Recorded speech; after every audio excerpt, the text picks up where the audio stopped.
Et tout de suite, l'épreuve des faits. Ce soir, intéressons-nous aux préparatifs des élections en RDC, prévues en décembre, plus précisément à la communication de la CENI, qui est la commission électorale. Alors, chaque jour, ou presque, cette commission communique pour convaincre les Congolais que tout va bien. Le problème, c'est que cette commission souffre d'incohérences et peine à rassurer. Comme le dit cet homme rencontré ce matin dans les rues de Kinshasa, où s'est déroulée une manifestation à l'appel de plusieurs partis d'opposition. Aujourd'hui, la CENI n'est plus une commission indépendante, mais c'est une commission qui travaille pour faire plaisir à Kabila et à ses acolytes. Nous voulons des élections crédibles et transparentes. C'est ce que le peuple demande. Les individus ne peuvent pas prendre un processus électoral en otage. Ce n'est pas normal. Florence Maurice, vous êtes en ligne du Congo, vous vous êtes penchée sur cette communication abondante de la CENI et vous avez constaté un certain flou. Et oui, intéressons-nous d'abord à l'acheminement des quelques 100 000 machines à voter nécessaires à ce vote qui sont produites en Corée du Sud. Arriveront-elles à temps en RDC? Beaucoup se posent la question et pour cause. Le 12 juin dernier, la CENI annonçait l'arrivée d'environ 30 000 machines par mois entre juillet et fin septembre, date à laquelle toutes ces machines auraient dû être en RDC. La Commission a ensuite annoncé pour septembre l'arrivée seulement d'un premier lot de 35 000 machines.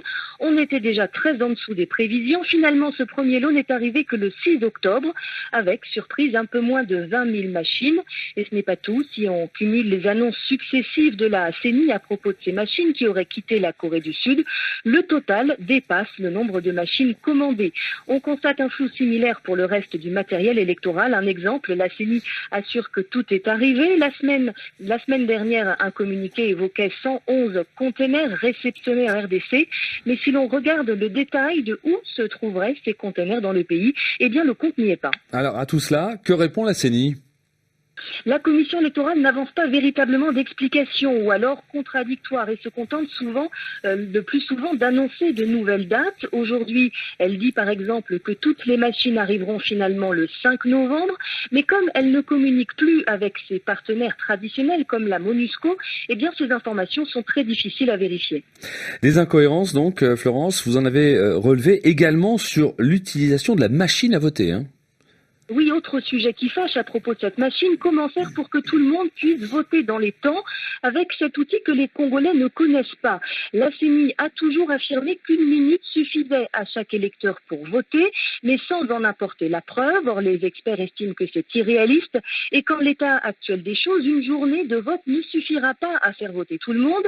Ces experts réclament donc depuis des mois un test grandeur nature, en vain. Mais mercredi dernier, surprise, on apprend dans une des nombreuses dépêches de la CENI qu'une simulation a été effectuée au grand marché de Kinshasa sans observateur indépendant, donc a priori, et que, résultat des courses, le temps moyen pour voter est bien de 57 secondes par votant. Problème, les chiffres donnés par la CENI sont incohérents. Elle annonce 314 votants qui ont testé la machine pendant 3 heures, ce qui ferait selon elle 57 secondes par votant. Or, si on refait le calcul, on arrive à 5 heures de vote et non 3 heures, c'est donc incohérent.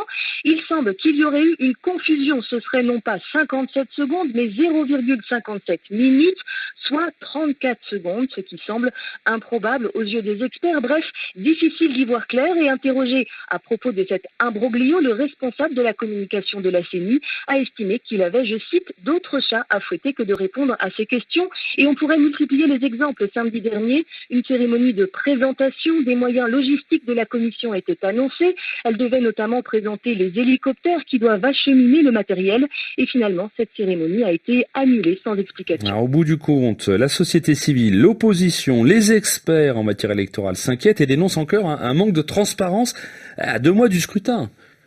Oui, on se demande s'ils se prennent les pieds dans le tapis ou s'ils entretiennent sciemment le flou. S'interroge un expert électoral qui suit de près ces dossiers. Et ce qui frappe tous ces observateurs, c'est le décalage entre la surcommunication de la CENI et la qualité des informations reçues. Et bien évidemment, Florence Maurice, vous suivez tout cela pour Radio France Internationale. Je rappelle que vous étiez en ligne de Kinshasa pour RFI.